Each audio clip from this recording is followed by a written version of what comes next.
Hi friends, welcome to my channel GK competitions. ఈరోజు క్లాస్లో భాగంగా మనం ఇంటర్మీడియట్ మొదటి సంవత్సరం జంతు శాస్త్రం నుంచి ఫ్రెండ్స్ మనకు తెలిసిందే, మనం ప్రస్తుతం ఇంటర్మీడియట్ వృక్షశాస్త్రం బోటనీలో నుంచి ఫస్ట్ యూనిట్ 4వ చాప్టర్లో ఉన్నాం. ఇంకొక వీడియోతో అది కూడా ఫినిష్ అవుతుంది. అయితే చాలామంది ఫ్రెండ్స్ ఏం కోరారంటే ఒకేసారి జువాలజీ కూడా చేయండి, ప్యారలల్గా బోటనీ జువాలజీ అయితే టైంకి మనం ఫినిష్ చేయగలము అని కోరారు. తప్పకుండా అండి, నేను బోటనీ జువాలజీ రెండు కూడా ఆల్టర్నేటివ్గా క్లాసులు చేస్తూ ఉంటాను. సో కాబట్టి మనకు కూడా సిలబస్ కూడా ఫినిష్ అవుతుంది. సో ఖచ్చితంగా రేపటి నుంచి మీకు జువాలజీ ఫస్ట్ ఇయర్ చాప్టర్ నుంచి యూనిట్స్ నుంచి కూడా వీడియోస్ వస్తూ ఉంటాయి. So thanks for watching GK competition channel. Thanks for subscription. Please like the videos and share your friends. ఇంకా ఎవరైనా మెంబర్షిప్ తీసుకోవాలని ఉంటే మాత్రం please join as a member in our channel. Thereby you will receive all videos continuously. మెంబర్షిప్లో మెంబర్స్గా join అయితే benefits ఏంటో మనం ముందు వీడియోలో నేను ఎక్స్ప్లెయిన్ చేశాను. మరొకసారి మీకు రిమైండ్ చేస్తున్నాను. మెంబర్స్గా జాయిన్ అయితే ఏంటంటే కంటిన్యూస్గా, అంటే ఇప్పుడు అప్లోడ్ చేసేటప్పుడు ప్రతి వీడియో మీకు ముందుగా మీకు వస్తుంది, నోటిఫికేషన్ వస్తుంది. అలాగే దీనికి సంబంధించిన పీడిఎఫ్ కూడా బిట్స్ రూపంలో హ్యాండ్ రిటన్ బుక్ కూడా మీకు సాఫ్ట్ కాపీ చాప్టర్ అయిపోయిన వెంటనే మీకు డిస్క్రిప్షన్ బాక్స్లో ఇవ్వడం జరుగుతుంది. ఇంకొకటి లైవ్ టెస్టులు కూడా కండక్ట్ చేస్తాం. మీరు లైవ్ టెస్ట్లో పాల్గొనవచ్చు, లైవ్ టెస్టులు రాయొచ్చు, మీ ప్రిపరేషన్ లెవెల్ చెక్ చేసుకోవచ్చు. అలాగే గ్రాండ్ టెస్టులు కూడా మనం కండక్ట్ చేస్తాం. These are the benefits of becoming a member in GK Competition channel. Thank you very much. So మనం ఈరోజు క్లాస్లో భాగంగా ఫ్రెండ్స్ కోరిన విధంగా ఇంటర్మీడియట్ మొదటి సంవత్సరం జంతు శాస్త్రం నుంచి కూడా మనం క్లాసులు డిస్కస్ చేద్దాం. సో ఫ్రెండ్స్ మొత్తం ఈ ఇంటర్మీడియట్ మొదటి సంవత్సరంలో మొత్తము 8 యూనిట్లు ఉన్నాయి. 8 యూనిట్ల మీద మొత్తము దాదాపు 55 నుంచి 56 చాప్టర్స్ మనకున్నాయి. చాలా పెద్ద బుక్ అది, పెద్ద చాప్టర్స్ ఇవి. సో వీడియో చేయాలంటే చాలా ఎక్కువ ప్రిపరేషన్ చేయవలసి ఉంటుంది. కాబట్టి సో ఇక్కడ నుంచి అప్ టు డేట్గా ఉంటాయి. సరే చూడండి, యూనిట్లో మొట్టమొదటి యూనిట్ జీవ ప్రపంచ వైవిధ్యం. మన సిలబస్లో ఉన్న టాపిక్స్ ఇవన్నీ కూడా. జీవ ప్రపంచ వైవిధ్యంలో మొట్టమొదటి చాప్టర్ జీవం అంటే ఏమిటి, తర్వాత జంతు శాస్త్రం స్వభావం, పరిధి, భావము, తర్వాత జంతు శాస్త్రంలోని శాఖలు, వర్గీకరణ ఆవశ్యకత, జీవశాస్త్రీయ వర్గీకరణ, ప్రాధాన్యక్రమ వర్గీకరణలో వివిధ అంతస్తులు, నామీకరణ, ద్వినామీకరణ, త్రినామీకరణ, అలాగే జాతి భావనని, ప్రత్యేకంగా రాజ్యం యానిమేలియా గురించి, వృక్షరాజ్యంలో ప్లాంటే గురించి వివరంగా ఉంది. అలాగే జంతు శాస్త్రంలో యానిమేలియా అనే కింగ్డమ్ గురించి మనం పూర్తిగా నేర్చుకుంటాం. అలాగే జీవ వైవిధ్యం. ఈ 10 చాప్టర్స్ కూడా మొట్టమొదటి యూనిట్లో ఉన్న చాప్టర్స్ జీవ ప్రపంచ వైవిధ్యం. తర్వాత రెండో చాప్టర్ మనం చూస్తే జంతు దేహ నిర్మాణం. దానిలో 4 యూనిట్స్ ఉన్నాయి. వ్యవస్థీకరణలో అంతస్తులు, సౌష్ఠవం అంటే శరీర సౌష్ఠవం ప్రాముఖ్యత, శరీర కుహరం ఎలా ఉంటుంది, జంతు కణజాలాలు కంపల్సరిగా ఒక బిట్ గ్యారంటీ ఉంటుంది. అలాగే యూనిట్ 3 మనం చూస్తే యూనిట్ 3లో జంతు వైవిధ్యం, బయోడైవర్సిటీ ఇన్ యానిమల్స్, బయోడైవర్సిటీ. దానిలో చూడండి దాదాపు 10 వర్గాలు ఇచ్చారు. ఇక్కడ 10 వర్గాలు. పొరిఫెరా వర్గం, నిడేరియా, దీన్ని సిలిండరేటా అంటున్నాం, టీనోఫోరా, ప్లాటిహెల్మింథిస్, నెమెటోడా, అలాగే అనెలిడా, ఆర్థ్రోపోడా, మొలస్కా, ఇకైనోడర్మేటా, హెమికార్బేటా. అలాగా జంతు వైవిధ్యం 1, ఇది జంతు యూనిట్లో కూడా మనకి దాదాపు 2 జంతు వైవిధ్యాలు ఉన్నాయి. ఇది జంతు వైవిధ్యం 1లో 10 వర్గాల గురించి ఇచ్చారు. అలాగే యూనిట్ 4 జంతు వైవిధ్యం 2 పార్ట్ 2లో మనకి మళ్ళీ 7 ఉన్నాయి. ఈ 7లో ఒక వర్గం కార్డేటా గురించి ఇచ్చారు. ఇక్కడ మళ్ళీ కొన్ని ఉపవర్గాలు ఇచ్చారు. ఉపవర్గం యూరోకార్డేటా, ట్యూనికేటా, అలాగే కార్డేటా ఉపవర్గాలు ఇవి. తర్వాత ఉపవర్గం సెఫాలో కార్డేటా అని ఉంది. తర్వాత వర్టిబ్రేటా క్రేనియేటా అనేది, తర్వాత ఒక అధివిభాగం ఉంది, ఇది ఈనేత అనే అధివిభాగం, తర్వాత అధివిభాగం 2 నాథోస్టొమేటా, తర్వాత చతుష్పాదులు అంటే 4 కాళ్ళ మీద చెలించే జీవులు, వాటి గురించి కూడా మనం యూనిట్ 4లో చూస్తున్నాం. మరి ఇప్పుడు యూనిట్ 5లో గమనము ప్రత్యుత్పత్తి, గమనమును లోకోమోషన్ అండ్ రీప్రొడక్షన్. దీనిలో చూడండి, దీనిలో మరలా మనకి మొత్తం 4 చాప్టర్స్ ఉన్నాయి. ప్రోటోజోవాలో లోకోమోషన్ గమనం ఎలా ఉంది, కశాప శైలిక గమనము, అలైంగిక ప్రత్యుత్పత్తి, లైంగిక ప్రత్యుత్పత్తి అనే విషయాలు మనం యూనిట్ 5లో నేర్చుకుంటాం. అలాగే యూనిట్ 6లో మానవ సంక్షేమంలో జీవశాస్త్రం ఎలా ఉపయోగపడుతుంది, దానిలో మళ్ళీ 4 చాప్టర్స్ మనకున్నాయి. పరాన్న జీవనం, పరాన్న జీవుల అనుకూలనాల గురించి, పారాసైటైజ్ గురించి, అలాగే ఆరోగ్యము వ్యాధి, దీని గురించి కూడా ఒక బిట్ గ్యారెంటీగా ఉంటుంది. అలాగే ఇతర వ్యాధుల గురించిన సంక్షిప్త వివరణ, తర్వాత పొగాకు, మాదక ద్రవ్యాలు, ఆల్కహాలు దుర్వినియోగం. ఈ 4 చాప్టర్లు మానవ సంక్షేమంలో జీవశాస్త్రం యొక్క ప్రాముఖ్యత అనే యూనిట్లో మనం చదువుకుంటున్నాం. తర్వాత యూనిట్ 7 మనం చూస్తే, యూనిట్ 7 వెరీ ఇంపార్టెంట్. ఇది పెరిప్లానెట్ బొద్దింక గురించి ఫ్రెండ్స్, బొద్దింక గురించి, పెరిప్లానెటా అమెరికానా, దీని గురించి మనం చూస్తాం. ఈ unit completely this unit dedicated to cockroach, దాని శాస్త్రీయ నామం పెరిప్లానెటా అమెరికానా. ఇప్పుడు దీనిలో కూడా 9 చాప్టర్స్ ఉన్నాయి, 9 టాపిక్స్ ఉన్నాయి. బొద్దింక యొక్క ఆవాసం, అలవాట్లు, బొద్దింక యొక్క బాహ్య స్వరూపాలు, దాన్ని స్వరూప శాస్త్రం అంటున్నాం. బొద్దింకలో గమనం ఎలా ఉంటుంది, బొద్దింకలో జీర్ణ వ్యవస్థ, ప్రసరణ వ్యవస్థ, శ్వాస వ్యవస్థ, విసర్జక వ్యవస్థ, నాడీ వ్యవస్థ, జ్ఞాన అవయవాలు, ప్రత్యుత్పత్తి వ్యవస్థ, ఇలా 9 టాపిక్స్ ఉన్నాయి దీనిలో. అలాగే లాస్ట్ యూనిట్, చివరి యూనిట్ 8 మనం చూస్తే జీవావరణం పర్యావరణం అనే దాని గురించి మనం చూస్తున్నాం. జీవావరణం పర్యావరణం చూడండి, ఈ జీవావరణ శాస్త్రంలో జీవావరణ శాస్త్రం యొక్క ప్రాముఖ్యత మనం చూస్తాం, ఇకాలజీ యొక్క ప్రాముఖ్యత, అలాగే జీవులు పరిసరాలు ఎలా ఉంటున్నాయి, జీవావరణ వ్యవస్థ ప్రాథమిక అంశాలు ఏంటి, జనాభా అంతర్చర్యలు, జీవావరణ వ్యవస్థ అంశాలు, ఆహార గొలుసులు, ఆహార జాలకం, ఉత్పాదకత, శక్తి ప్రసరణ, అలాగే పోషక వలయాలు, జనాభా, పర్యావరణ అంశాలు, ఇవన్నీ టాపిక్స్. దాదాపు 56 చాప్టర్స్ మనకున్నాయి. 8 యూనిట్లో 56 చాప్టర్స్, చాలా పెద్ద బుక్ ఇది. సో చూద్దాము, ఇది కూడా రెగ్యులర్గా ఒక్కొక్క రోజు ఒక్కొక్క వీడియో, ఎన్ని వీడియోలు అవుతాయో తెలియదు, వీడియో అప్లోడ్ చేయడానికి ట్రై చేస్తాను. సరే, ఈరోజు క్లాస్లో భాగంగా మనం మొట్టమొదటి యూనిట్ 1 జీవ ప్రపంచ వైవిధ్యము అనే టాపిక్ గురించి మనం డిస్కస్ చేద్దాం. జీవ ప్రపంచ వైవిధ్యం, యూనిట్ 1 జీవ ప్రపంచ వైవిధ్యం. సరే, ఇక్కడ చాలా ఇంపార్టెంట్ విషయం చూశారు చూడండి. ఇక్కడ అసలు జీవ ప్రపంచం ఇది ఎవరి కృషి, ఎవరు స్టార్ట్ చేశారు, దీని యొక్క కారణముల గురించి కూడా మనం ఇక్కడ చూద్దాం. బ్రిటిష్ ప్రకృతి శాస్త్రవేత్త చార్లెస్ డార్విన్ అని ఆయన హెచ్ఎంఎస్ బీగల్ అనే నౌకలో దాదాపు 5 సంవత్సరం అంతా ప్రపంచమంతా పర్యటించారు. తన పరిశోధన ఫలితాలను జాతుల ఉత్పత్తి, దీన్ని ఇంగ్లీష్లో ఆరిజిన్ ఆఫ్ స్పీసీస్ అనే తన గ్రంథంలో ప్రచురించారు. ఇక్కడ చూడండి, బ్రిటిష్ ప్రకృతి శాస్త్రవేత్త చార్లెస్ డార్విన్, ఈయన ఒక నౌకలో బయలుదేరారు. ఆ నౌక పేరు హెచ్ఎంఎస్ బీగల్. ఆ నౌకలో 5 సంవత్సరాల పాటు ప్రపంచమంతా పర్యటించారు. అనేక దీవులు, అనేక అడవులు, అనేక సముద్రాలు ఆయన పర్యటించి ఆయన గమనించిన అంశాలన్నింటినీ కూడా ఒక పుస్తకం రూపంలో ప్రకటించారు లేదా ప్రింట్ చేశారు. దాన్నే జాతుల ఉత్పత్తి, ఆరిజిన్ ఆఫ్ స్పీసీస్, అంటే జాతులు ఎలా ఉద్భవించినాయి. అలాగే ఇంకోటి ఇక్కడ చూడండి, మార్పులతో కూడిన వారసత్వమే పరిణామం అని ఆయన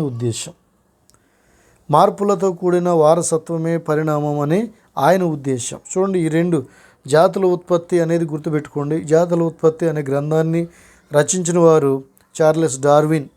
ఆయన ఏ నౌకలో ప్రయాణించారంటే హెచ్ఎంఎస్ బీగల్. ఆయన బ్రిటిష్ దేశానికి చెందిన ఒక న్యాచురల్ సైంటిస్ట్, ప్రకృతి శాస్త్రవేత్త. తర్వాత ఆయన ఒక ప్రగాఢంగా నమ్మిన ఒక సిద్ధాంతం ఏంటంటే మార్పులతో కూడిన వారసత్వమే పరిణామం అని ఆయన ఉద్దేశం. అంటే ఏం లేదు, ఒకే జీవి నుంచి అన్ని జీవులు ఉద్భవించాయని ఆయన గట్టిగా నమ్మారు. అంటే ఆ జీవిలో ఆ పర్యావరణంలో కలిగిన మార్పుల ఫలితంగా ఆ జీవిలో కూడా మార్పులు కలిగిన ప్రతిసారి ఇంకొక జీవి ఉద్భవించటం, అలా ఒక జీవి నుంచి ఇంకొక జీవి పరిణామం చెందుతూ కాలక్రమేణా ఇన్ని రకాలైన జాతులు ఆవిర్భవించాయి అని ఆయన నమ్మారు. అంతేకాదు నిస్సందేహంగా ఆయనను 19వ శతాబ్దపు అత్యున్నత జీవశాస్త్రవేత్తగా వర్ణించవచ్చు. 19వ శతాబ్దపు అత్యున్న జీవశాస్త్రవేత్తగా వర్ణించవచ్చు. మనము బోటనీ చెప్పుకునేటప్పుడు కూడా ఈ శతాబ్దం 100 మంది సైంటిస్టులు ఒకరని ఎర్నెస్ట్ హెకెల్ గురించి మనం చెప్పుకున్నాం. ఎర్నెస్ట్ హెకెల్ గురించి. అలాగే ఆయన ఏం చేశారంటే ఈ 19వ శతాబ్దం, ఆయనేమో 20వ శతాబ్దంలో ఆయన ఎర్నెస్ట్ హెకెల్ అయిన చార్లెస్ డార్విన్ యొక్క శిష్యుడు. ఆయనను ప్రభావితమై ఆయన కూడా పరిణామ సిద్ధాంతానికి సపోర్ట్ చేసిన వారిలో ఒకరు. సో ఇది క్లుప్తంగా చార్లెస్ డార్విన్ యొక్క ఇంట్రడక్షన్. మరి ఇప్పుడు లెసన్లో చూద్దాం. మనం లెసన్లో ఏం రాయబడి ఉంది చూడండి. జీవక్రియల ఆవిర్భావమే జీవశాస్త్రము కదా. జీవశాస్త్రం యొక్క డెఫినేషన్ ఇక్కడ చూసాం. జీవక్రియల విజ్ఞానం అంటే జీవం ఎలా ఏర్పడింది, ఆ జీవుల్లో జరిగే జీవక్రియలు ఎలా జరుగుతాయి, వీటన్నిటి గురించిన సమాచారాన్ని జీవశాస్త్రము అంటాం. ఆశ్చర్యకరమైన వైవిధ్యాన్ని కలిగిన జీవుల సమూహమే జీవ ప్రపంచం. చూడండి, జీవ ప్రపంచం డెఫినేషన్ కూడా ఇచ్చారు. జీవ ప్రపంచం అంటే ఏంటి? ఆశ్చర్యకరమైన వైవిధ్యాన్ని కలిగిన జీవుల సముదాయాన్నే ఏమంటారు? జాతి అంటారా, ప్రజాతి అంటారా, ప్రపంచం అంటారా, జీవ ప్రపంచం అంటారా? ఇలా ఆప్షన్స్ అడగచ్చు. సో దాన్ని జీవ ప్రపంచం అంటాం. జీవశాస్త్రాన్ని గురించి ఒక డెఫినేషన్ చూసాం, అలాగే జీవ ప్రపంచాన్ని కూడా డెఫినేషన్ చూసాం. అయినప్పటికీ జీవులు అనేక అంశాలలో మౌలిక సారూప్యతను ప్రదర్శిస్తాయి. జీవులు అనేక అంశాలలో మౌలికమైన ఫండమెంటల్ సిమిలారిటీని ప్రదర్శిస్తాయి. తర్వాత జీవ అధ్యయనము బహు విభాగాలతో సాన్నిహిత్యాన్ని కలిగి భౌతిక రసాయన శాస్త్రాలు, కొన్ని సందర్భాల్లో గణిత సూత్రాలపై కూడా ఆధారపడి ఉంటుంది. అంటే జీవశాస్త్రం మిగతా శాస్త్రాల మీద కూడా ఆధారపడి ఉంటుందని ఇక్కడ మనం అర్థం చేసుకోవచ్చు. తర్వాత జీవ వ్యవస్థలు భూమిపై ఉండే అతి సంక్లిష్టమైన రసాయన వ్యవస్థలు. జీవ వ్యవస్థలు అంటే ఏంటి? జీవ వ్యవస్థలు, జీవులు అంటేనే సంథింగ్ స్పెషల్ కదా. జీవులు అంటేనే సంథింగ్ స్పెషల్ కదా. వాటిలో జరిగే అనేకమైన కాంప్లెక్స్ కెమికల్ సిస్టమ్స్. కాంప్లెక్సిటీ చాలా ఎక్కువగా ఉంటుంది, సంక్లిష్టంగా ఉంటుంది. ఆ సంక్లిష్టంగా ఉండే రసాయన వ్యవస్థలన్నిటినీ అవన్నీ కూడా అవి చాలా ఇంపార్టెంట్ అని మనం ఇక్కడ అర్థం చేసుకో. జీవ వ్యవస్థలు అనేవేంటి? సంక్లిష్టమైన రసాయన వ్యవస్థలు. ఈ క్రింది వాళ్ళలో జీవ వ్యవస్థల గురించిన సరైన ప్రవచనాన్ని ఎన్నుకోనండి అని అంటారు. జీవ వ్యవస్థలు అంటే జీవులలో జరిగే వ్యవస్థలు అని, అలాగే సంక్లిష్టమైన రసాయనిక చర్యలని, అలాగే సరళమైన రసాయన చర్యలని, అలాగే లేదా సరళమైన రసాయన వ్యవస్థలని, సంక్లిష్టమైన రసాయన వ్యవస్థలని, ఇలాగ ఆప్షన్స్ ఇస్తారు కదా. సో ఈ బిట్ నుంచి, ఈ లైన్ నుంచి ఈ బిట్ కూడా మనం ఎక్స్పెక్ట్ చేయొచ్చు. జీవ వ్యవస్థలు గురించి సరైన ప్రవచనాన్ని గుర్తించండి. సో జీవ వ్యవస్థలు అనేవి సంక్లిష్టమైన రసాయన వ్యవస్థలు. తర్వాత చూడండి, వాటిని కెమికల్ సిస్టమ్స్ అంటున్నాం. అలాగే ప్రాథమిక జీవుల దేహాలు కణస్థాయిలోనే ఉండేవి. మొట్టమొదట ఏర్పడిన జీవులు చార్లెస్ డార్విన్ ప్రకారం మొట్టమొదట ఏర్పడిన జీవులు కణస్థాయిలోనే ఉండేవి. జీవి ఎంత పెద్దదైనా నిర్మాణాత్మక, క్రియాత్మక, మౌలిక కణాలు లేదా మౌలిక ప్రమాణాలు కణాలే. జీవి ఎంత చిన్నదైనా లేదా ఇంకా ఎంత పెద్దదైనా ఆ జీవి ఒక కణంతోనే ఏర్పడుతుందనేది ఆ జీవి యొక్క దేహ నిర్మాణంలో మౌలిక ప్రమాణం ఏంటంటే కణం. ఒక పెద్ద బిల్డింగ్ తీసుకోనండి, లేదా పెద్ద అపార్ట్మెంట్ తీయండి, లేదా చిన్న ఇల్లు ఏదైనా సరే అది ఇటుకతో నిర్మించబడవలసిందే.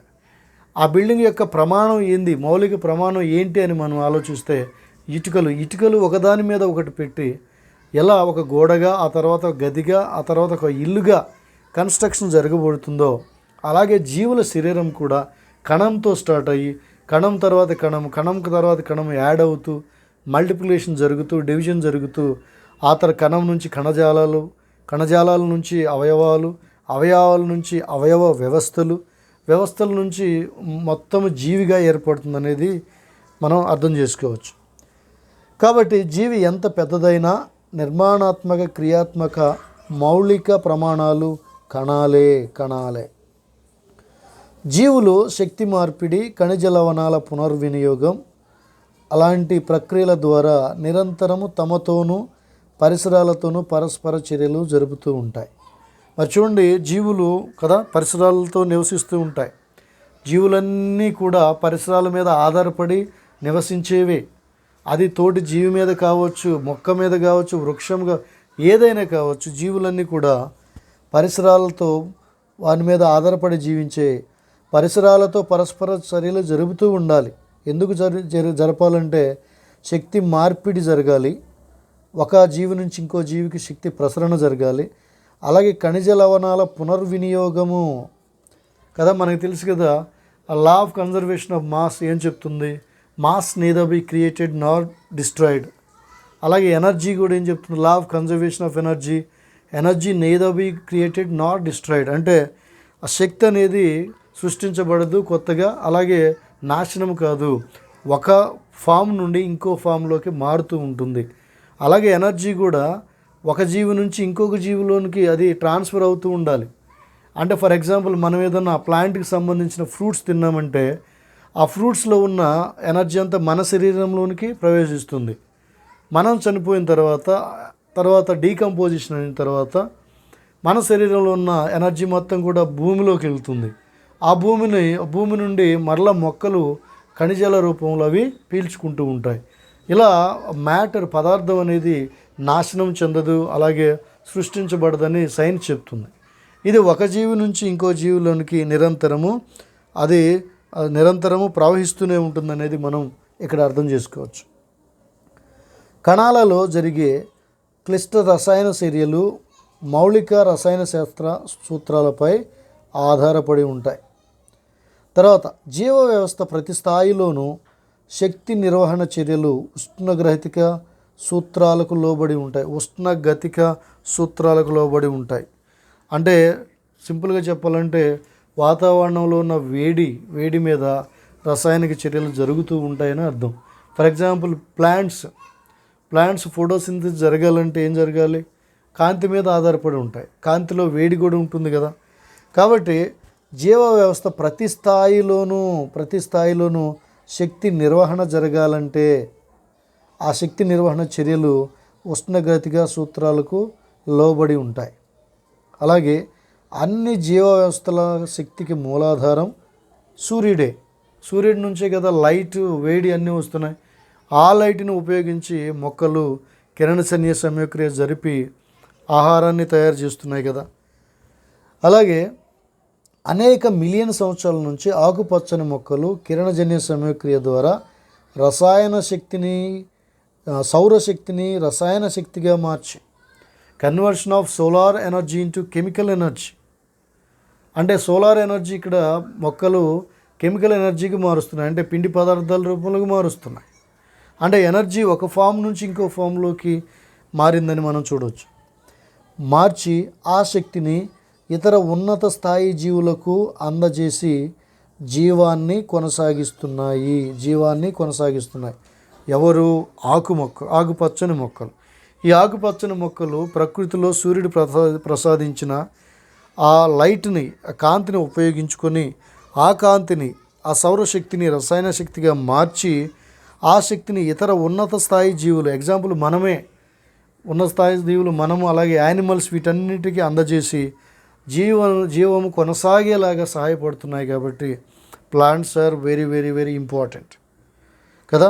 క్వశ్చన్ ఇలా అడగొచ్చు: సౌరశక్తిని రసాయన శక్తిగా మార్చి ఆ శక్తిని ఇతర ఉన్నత స్థాయి జీవులకు అందజేసి జీవాన్ని కొనసాగటంలో సహాయం చేసే జీవులు ఏంటి అని అడిగితే ఆకుపచ్చని మొక్కలని మనం చెప్పాలి. మొక్కలన్నీ కాదు ఫ్రెండ్స్, ఆకుపచ్చని మొక్కలు, ఆకుపచ్చని మొక్కలు.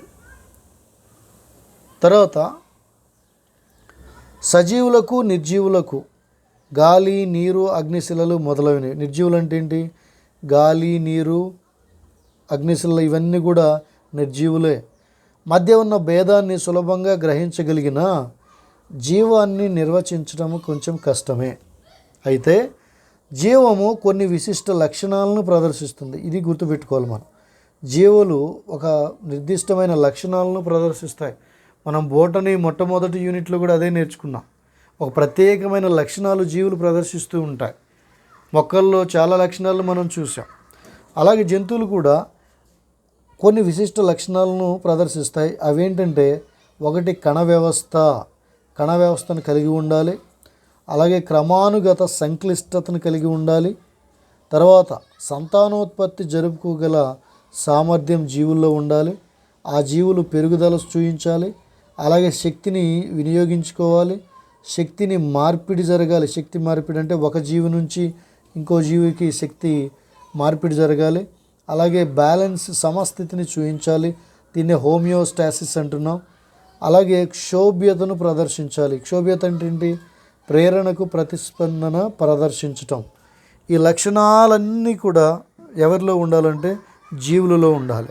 ఏవే లక్షణాలు? కణ వ్యవస్థ కలిగి ఉండాలి, ఒక క్రమానుగత సంక్లిష్టత కలిగి ఉండాలి, సంతానోత్పత్తి జరుపుకోగల సామర్థ్యం ఉండాలి, పెరుగుదల ఉండాలి, శక్తి వినియోగం జరగాలి, శక్తి మార్పిడి జరగాలి, సమస్థితిని ప్రదర్శించాలి. అలాగే ప్రేరణకు ప్రతిస్పందన ప్రదర్శించటం, దాన్ని క్షోభ్యత అంటాం. ఇవన్నీ జీవుల యొక్క లక్షణాలు. ఈ లక్షణాలన్నీ ఉంటేనే వాటిని మనం జీవులు అంటాం. వీటన్నిటికంటే మిన్నగా పరిసరాలకు అనుగుణంగా అనుకూలనాలు పొందటం, ఆ పరిస్థితులకు తగ్గట్టుగా, పరిసరాలకు తగ్గట్టుగా వాటి సిస్టమ్ను, వాటి బాడీని, వాటి శరీరాన్ని అనుకూలంగా మలుచుకోవడం. అలాగే పరిణామం చాలా ఇంపార్టెంట్, గుర్తుపెట్టుకోండి. పరిణామం చెందడం అంటే ఏంటి? పరిణామం సరళ నిర్మాణము సంక్లిష్ట నిర్మాణంగా మారటం. ఎవల్యూషన్ థియరీ ప్రకారం లైఫ్ అనేది నీటిలో మొదలైందని, ఒక బ్యాక్టీరియా రూపంలో మొదలైంది. అది అనేక సంవత్సరాల, వేల కోట్ల సంవత్సరాల తర్వాత అది మానవుడిగా అది పరిణామం చెందిందని మనం సైంటిస్ట్ చెప్తున్నారు కదా పరిణామ సిద్ధాంతంలో. ఆ బ్యాక్టీరియా ముందు, ఆ కణం ముందు ఏకకణయుతంగా ఉంది, సరళ రూపాన్ని కలిగి ఉంది. ఆ తరువాత సంక్లిష్ట నిర్మాణంగా మారింది. ఈ సరళ నిర్మాణము సంక్లిష్ట నిర్మాణంగా మారటాన్నే పరిణామము అని అంటాం. ఇది క్వశ్చన్ కూడా అడగవచ్చు. పరిణామంకి సంబంధించి సరైన ప్రవచనాన్ని గుర్తించండి.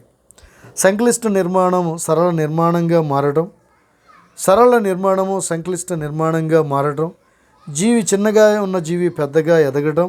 ఇలా ఆప్షన్స్ ఇచ్చి సరైన ప్రవచనాన్ని కనుగొనమని మనకి చెప్తారు. సరైన ఆన్సర్ ఏంటంటే, పరిణామం అంటే సరళ నిర్మాణం కాస్త సంక్లిష్ట నిర్మాణంగా మార్పు చెందటం.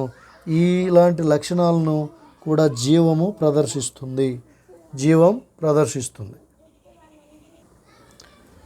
మరి జీవులలో వైవిధ్యము వాటి మార్పు చెందే సామర్థ్యం వల్ల కలుగుతుంది. Very important question. ఎలా అడగవచ్చు? జీవులలో వైవిధ్యము దేని మీద ఆధారపడి ఉంటుంది? దేని మీద ఆధారపడి ఉంటుందంటే అవి మార్పు చెందే సామర్థ్యం మీద. ఒకవేళ మార్పు చెందనట్లయితే ఆ జీవి ఎప్పటికీ పరిణామం అనేది చెందదు. జీవి పరిణామం చెందాలంటే ఆ జీవుల్లో మార్పు చెందగల సామర్థ్యం ఉండాలి. అలాగే పరిణామ ప్రక్రియ నిరంతరంగా జరిగితే ఒక ప్రక్రియ. నిరంతరంగా జరుగుతూ నూతన జాతులు క్రమంగా అవతరిస్తున్న జీవన పోరాటంలో కొన్ని జాతులు నశిస్తాయని చార్లెస్ డార్విన్ సిద్ధాంతం తెలియజేస్తుంది. అలాగే జీవ పరిణామం యొక్క మౌలిక వ్యవస్థీకరణ సూత్రం గుర్తుపెట్టుకోండి. జీవం యొక్క మౌలిక వ్యవస్థీకరణ సూత్రము అంటే జీవుల యొక్క పరిణామం ఎలా జరుగుతుందంటే మౌలిక వ్యవస్థీకరణ అంటే ఆ జీవులలో చోటు చేసుకునే మార్పులను అనుగుణంగా మార్పు చెందే సామర్థ్యాన్ని, పరిసరాలకు అనుగుణంగా తమ శరీరంలో మార్పులను పొందగలిగే సామర్థ్యం కలిగి ఉండటాన్ని కదా మౌలిక వ్యవస్థీకరణ సూత్రం తెలియజేస్తుంది. దీన్ని ఫండమెంటల్ ఆర్గనైజింగ్ ప్రిన్సిపల్ అని కూడా మనం చెప్పుకుంటాం. తర్వాత చూడండి, ఈ ప్రిన్సిపల్ ఏం తెలియజేస్తుందంటే ఇది జీవం గురించి దాని సంక్లిష్టత. అంటే ఆ సంక్లిష్టత ఏంటి? భిన్నత్వంలో ఏకత్వం, diversity in unity in diversity గురించిన శాస్త్రీయ వివరణను ఇస్తుంది. అలాగే 20వ శతాబ్దపు జీవశాస్త్ర అధ్యయనంలో వాట్సన్ అండ్ క్రిక్ సైంటిస్టులు 1953లో DNA అణువు యొక్క నిర్మాణాన్ని కనుక్కున్నారు. అది 20వ శతాబ్దం యొక్క గొప్ప ఆవిష్కరణ. 20వ శతాబ్దంలో జరిగిన గొప్ప ఆవిష్కరణ ఏంటంటే వాట్సన్ అండ్ క్రిక్ అనే సైంటిస్టులు DNA అణు నిర్మాణాన్ని, దాని స్ట్రక్చర్ని, దాని స్వభావాన్ని వారు కనుక్కున్నారు, ఆవిష్కరించారు. ఈ DNA ఏం చేస్తుంది? DNA ఎక్స్పాండ్ చేస్తే డిఆక్సీ న్యూక్లిక్ యాసిడ్ అని మనకు తెలుసు. ఈ DNA ఏం చేస్తుందంటే సమాచారాన్ని భద్రపరచడంలోనూ, అలాగే రసాయన ఆధారిత అనువంశికత ఎలా ఉపయోగపడుతుందో కూడా మనకి తెలియజేస్తుంది. ఈ DNA ఏం చేస్తుంది? 2 విషయాలు. ఒకటి, సమాచారాన్ని, తల్లిదండ్రులకు సంబంధించిన సమాచారాన్ని భద్రపరుస్తుంది. అలాగే రసాయన ఆధారిత అనువంశికత, దీన్నే కెమికల్ బేసిస్ ఆఫ్ హెరిడిటీ అంటున్నాం, దానికి ఎలా ఉపకరిస్తుందో కూడా తెలియజేసింది.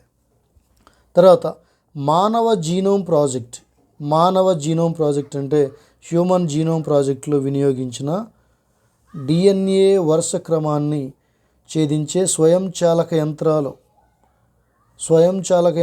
కదా హ్యూమన్ జీనోమ్ ప్రాజెక్ట్. దీనిలో వినియోగించిన DNA వరుస క్రమాన్ని, ఆ DNA సీక్వెన్సెస్, ఆ DNA ఎలా ఏర్పడింది, దానిలో ఉన్న న్యూక్లిక్ యాసిడ్స్ ఏంటి, అవి ఏ క్రమంలో అమర్చబడినాయి, దాన్ని ఛేదించే స్వయంచాలక యంత్రాలు కదా DNA అనేది. తర్వాత మనం ప్రస్తుతం ఉపయోగించే అపరిమిత గణన శక్తి గల కంప్యూటర్లు వ్యాధుల జన్యు ఆధారాలు, జన్యు మార్పులు, జన్యు చికిత్స మొదలైన ప్రక్రియలను అర్థం చేసుకోవడానికి అలాగే మానవ జీవిత సామర్థ్యాన్ని మెరుగుపరచడానికి మార్గము చూపాయి కదా. ఏవి? ఏ కంప్యూటర్స్ అయితే మనం యూజ్ చేస్తున్నామో, మనం ప్రస్తుతం ఉపయోగించే అపరిమిత గణన శక్తి, ఎనార్మస్ కంప్యూటింగ్ పవర్ గల కంప్యూటర్లు ఏం చేస్తున్నాయంటే వ్యాధుల యొక్క జన్యు ఆధారాలు, అలాగే జన్యు మార్పులు, జన్యు చికిత్స మొదలైన ప్రక్రియలను అర్థం చేసుకోవడానికి, అలాగే మానవ జీవిత సామర్థ్యాన్ని మెరుగుపరచడానికి మార్గం చూపాయి. తర్వాత చూడండి, DNA RNAల తులనాత్మక అధ్యయనాలు జీవులను బ్యాక్టీరియా, ఆర్కియా, యూకారియా అనే 3 సామ్రాజ్యాలుగా వర్గీకరించవలసిన ఆవశ్యకతను తెలియజేశాయి. ఈ DNA RNAలు ఏం చేశారంటే, ఎప్పుడైతే సైంటిస్టులు DNA RNA స్ట్రక్చర్ని, పరమాణు స్ట్రక్చర్ని వారు ఎప్పుడైతే తులనాత్మకంగా సైంటిఫిక్గా వారు అధ్యయనం చేశారో, ఈ DNA RNA మీద బేస్ చేసుకొని జీవులను, ముఖ్యంగా జంతువులను బ్యాక్టీరియాని, ఆర్కియాని, యూకారియా అనే 3 సామ్రాజ్యాలుగా వర్గీకరించవలసిన అవసరాన్ని తెలియజేశాయి. జీవులన్నిటిని కూడా మూడు భాగాలు, అవి బ్యాక్టీరియా, ఆర్కియా, యూకారియా. తర్వాత ఇది కొన్ని దశాబ్దాలుగా మనం అనుసరించిన విక్టేకర్ 5 రాజ్యాల వర్గీకరణ స్థానంలో ప్రస్తుతం 6 రాజ్యాల వర్గీకరణ చోటు చేసుకుంది. కదా. మనం బోటనీలో కూడా చెప్పుకున్నాం కదా 2 రాజ్యాల వర్గీకరణని. అలా కెరోలస్ లినేయస్. 5 రాజ్యాల వర్గీకరణ విటేకర్, ఆర్హెచ్ విటేకర్. తర్వాత 6 రాజ్యాల వర్గీకరణ గురించి కూడా మనము నేర్చుకున్నాం. ఈ 6 రాజ్యాల వర్గీకరణలు ఏమున్నాయి? బ్యాక్టీరియా ఉంది, ఆర్కియా, ప్రోటిస్టా, ఫంగై, ప్లాంటే, యానిమేలియా అనే 6 రాజ్యాలు ఉన్నాయి. ఈ 6 రాజ్యాలు విభజించడానికి, వర్గీకరించడానికి మూలాధారం ఏంటంటే డిఎన్ఏ, ఆర్ఎన్ఏల తులనాత్మక అధ్యయనమే. ఎందుకంటే ఆయా జీవుల్లో ఉన్న డిఎన్ఏ, ఆర్ఎన్ఏలు అవి వేరువేరుగా ఉండటమే కారణం. డిఎన్ఏ యొక్క స్ట్రక్చరు వాటి నిర్మాణాన్ని బట్టి, ఆర్ఎన్ఏ స్ట్రక్చరు వాటి నిర్మాణాన్ని బట్టి, అంటే వీటి యొక్క నిర్మాణం ఒక్కొక్క జీవిలో, ఒక్కొక్క రకమైన జీవిలో ఒక్కొక్క రకంగా ఉంది కాబట్టి ఆ రకమైన జీవులన్నిటినీ ఒక రాజ్యం కిందకి తెచ్చినప్పుడు, ఆ జీవులన్నీ వర్గీకరించినప్పుడు మొత్తం 6 రాజ్యాలు మనకి వచ్చాయి. ఇటీవల కాలంలో సామ్రాజ్య త్రయ వర్గీకరణ కదా, సామ్రాజ్య త్రయ వర్గీకరణ, దీన్ని 3 డొమైన్ క్లాసిఫికేషన్ కూడా అని అనుసరిస్తున్నారు. గుర్తుపెట్టుకోండి, మనం బోటనీలో మనకి ఈ పదాన్ని మనం డిస్కస్ చేయలేదు. ఇక్కడ చూస్తున్నాం సామ్రాజ్య త్రయ వర్గీకరణ, 3 డొమైన్ క్లాసిఫికేషన్. మరి దీని ప్రకారం చూద్దాం. దీనిలో బ్యాక్టీరియా, ఆర్కియా, యూకారియా అనే 3 సామ్రాజ్యాలు, రాజ్యాలు కాదు ఫ్రెండ్స్, సామ్రాజ్యాలు. రాజ్యం కంటే పెద్దది సామ్రాజ్యం, రాజ్యం కంటే పెద్దది సామ్రాజ్యం కదా. రైట్. ఈ సామ్రాజ్యంలో చూడండి మూడు సామ్రాజ్యాలు ఉన్నాయి, బ్యాక్టీరియాని, ఆర్కియాని, యూకేరియా. దీన్నే సామ్రాజ్యత్రయ వర్గీకరణ. ఇప్పుడు ఈ ఆరు రాజ్యాలు అయితే ఏమైతే ఉన్నాయో ఈ 6 రాజ్యాలు కూడా ఈ 3 సామ్రాజ్యాల కింద వస్తాయి. చూడండి, కార్లోస్ అతని సహచరులు మనం డిస్కస్ చేసాం. కార్లోస్ అనే సహచరులు ఏం చేశారంటే గతంలో మొనీరా రాజ్యాన్ని మనం ఏం చెప్తాం, ప్రోకారియోట్ అని కూడా మనం చెప్పుకోవచ్చు. మొనీరా రాజ్యంలో చేర్చబడిన అనేక కేంద్రక పూర్వ జీవులకు యూకారియోటా జీవులతో పోలికలను అధికంగా ఉన్నట్లు నిర్ధారించారు. వారు గమనించినప్పుడు కేంద్రక పూర్వ జీవులకు కూడా కొన్ని యూకారియోటా జీవులతో పోలికలు అధికంగా ఉన్నట్లు వారు నిర్ధారించారు. అటువంటి వాటిని ఆర్కియా అనే ప్రత్యేక సామ్రాజ్యంలో చేర్చారు. కేంద్రక పూర్వక జీవులే అయితే యూకారియోట్ నిజ కేంద్రక జీవులతో వాటికి పోలికలు అధికంగా ఉన్నాయి. అందుకని వాటిని యూకారియోట్లోకి చేర్చలేరు, అలాగని కేంద్రపూర్వక జీవుల్లో ఉంచలేరు. కానీ వాటికి ప్రత్యేకంగా ఒక సామ్రాజ్యం స్థాపించారు, అదే ఆర్కియా. ఈ ఆర్కియాలో ఉండే జీవులు ఏంటంటే కేంద్రక పూర్వక జీవులకు యూకారియోటో జీవులతో పోలికలు అధికంగా ఉన్న జీవులను ఈ ఆర్కియా సామ్రాజ్యంలో చేర్చారు. ఈ రకమైన అధ్యయనాన్ని మాలిక్యులర్ సిస్టమాటిక్స్ అంటారు. ఈ రకమైన అధ్యయనాన్ని మాలిక్యులర్ సిస్టమాటిక్ అంటే మాలిక్యూల్ లెవెల్లో, అంటే పరమాణు స్థాయిలో వాటి లక్షణాలను గమనించి వాటిని వర్గీకరణ చేయడాన్ని మాలిక్యులర్ సిస్టమాటిక్స్ అని కూడా అంటారు. ఇక్కడ ఒక గమనిక ఇచ్చారు చూడండి, చాలా ఇంపార్టెంట్ గమనిక. రాజ్యం కంటే అధిక స్థాయి టాక్సాన్ను సామ్రాజ్యము, డొమైన్ అంటాం.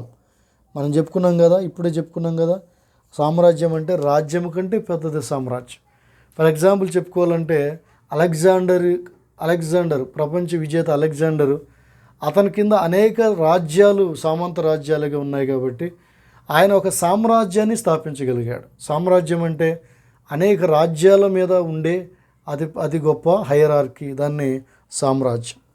ఇలాగ ఇక్కడ ఈ 3 సామ్రాజ్యాల్లో బ్యాక్టీరియా, ఆర్కియా, యూకారియా అనే 3 సామ్రాజ్యాల్లో అనేక రాజ్యాలు ఉన్నాయి. మరి చూడండి, బ్యాక్టీరియా, ఆర్కియా 2 నిర్దిష్ట భేదాన్ని కలిగిన, ఈ 2 కూడా నిర్దిష్టమైన భేదాన్ని కలిగిన వేరువేరు సమూహాలు, వేరువేరు డొమైన్లు అంటే ఇవి వేరువేరు సామ్రాజ్యాలు. బ్యాక్టీరియా, ఆర్కియా అనేవి వేరువేరు సామ్రాజ్యాలు. తర్వాత ఆర్కియా యూకారియోలు ఒకదానితో ఒకటి బ్యాక్టీరియా కంటే సన్నిహితంగా ఉన్నాయని ఆర్ఎన్ఏపై జరిగిన పరిశోధనలు తెలియజేస్తున్నాయి. ఈ ఆర్కియా యూకారియాలు ఇవి రెండు కూడా ఒకదానికొకటి దగ్గర పోలికలు కలిగి ఉన్నాయి. బ్యాక్టీరియాకి ఆర్కియాకేమో చాలా దూర పోలికలు ఉన్నాయి, దగ్గర పోలికలు అసలు లేవు. కానీ ఆర్కియాకి యూకారియాకి చాలా దగ్గర పోలికలు ఉన్నాయని దీన్ని ఎలా తెలుసుకున్నారంటే వాటి ఆర్ఎన్ఏపై జరిపిన పరిశోధనల ఫలితంగా.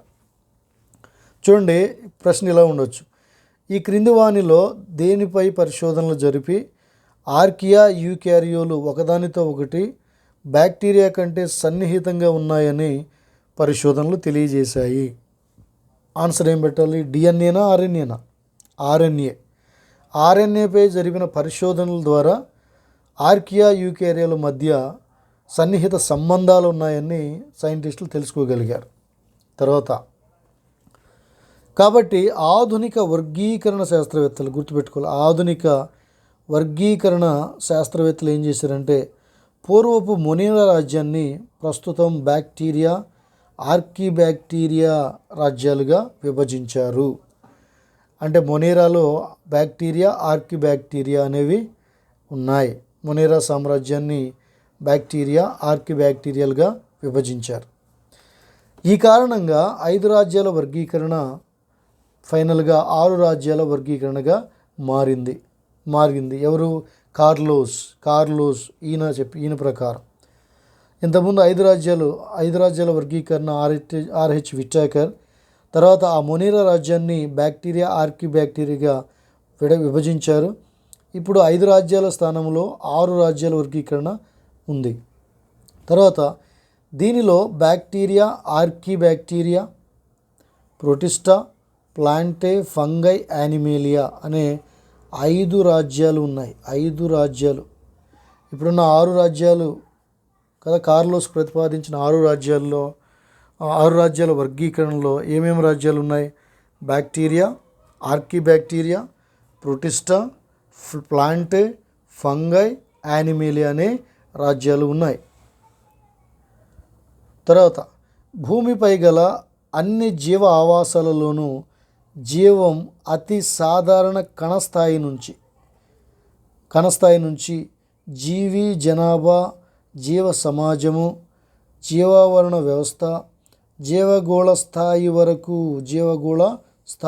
ఎన్ని స్థాయిలో చూడండి: జీవి జనాభా 2, జీవ సమాజం 3, జీవావరణ వ్యవస్థ 4, జీవగోళ స్థాయి 5 స్థాయిల వరకు సంక్లిష్టతలో క్రమంగా అభివృద్ధి చెందింది. ఇప్పుడు చూడండి, జీవం కొనసాగింపు డిఎన్ఏ లేదా ఆర్ఎన్ఏ అణువులలో నిక్షిప్తంగా ఉండే అనువంశిక జన్యు సమాచారంపై ఆధారపడి ఉంటుంది. గుర్తుపెట్టుకోండి, జీవం కొనసాగింపు అనేది దేని మీద ఆధారపడి ఉంటుందంటే అనువంశిక జన్యు సమాచారం మీద ఆధారపడి ఉంటుంది. ఈ అనువంశిక జన్యు సమాచారం ఎక్కడ ఉంటుంది అంటే డిఎన్ఏ లేదా ఆర్ఎన్ఏలో ఉంటుంది. మరి ఈ యూనిట్లో మనం ఏమేమి నేర్చుకోబోతున్నాం కూడా ఇచ్చారు. జీవం అంటే ఏంటి, దాని విశిష్ట లక్షణాలు ఏంటి, జీవ వ్యవస్థల్లోని సంక్లిష్టత, అలాగే వర్గీకరణ దృష్ట్యా జీవుల నామీకరణ, అలాగే వర్గీకరణ, దీని గురించి మనం మరింత పరిజ్ఞానాన్ని పొందబోతున్నామని ఈ ఇంట్రడక్షన్లో ఇచ్చారు. సో మై డియర్ ఫ్రెండ్స్, ఇది మొట్టమొదటి యూనిట్ మనం డిస్కస్ చేసామది జీవ ప్రపంచ వైవిధ్యం. ఈ జీవ ప్రపంచ వైవిధ్యంలో ఇంట్రడక్షన్ సైంటిస్ట్ గురించి, దీనికి కృషి చేసిన సైంటిస్ట్ గురించి మనం చూసాం. అలాగే 5 రాజ్యాల వర్గీకరణ స్థానంలో 6 రాజ్యాల వర్గీకరణ స్థానం గురించి, అది ఎవరు ప్రతిపాదించారు గురించి, అలాగే జీవులకు ఉండవలసిన లక్షణాల గురించి మనం డిస్కస్ చేసాం. అలాగే జీవం ఎలా కొనసాగుతుంది, ప్రకృతిలో జీవం ఎలా కొనసాగింపబడుతుంది అనే విషయాన్ని కూడా మనం చూసాం. సో ఇది ఫ్రెండ్ ఈరోజు class. I think you all enjoyed it.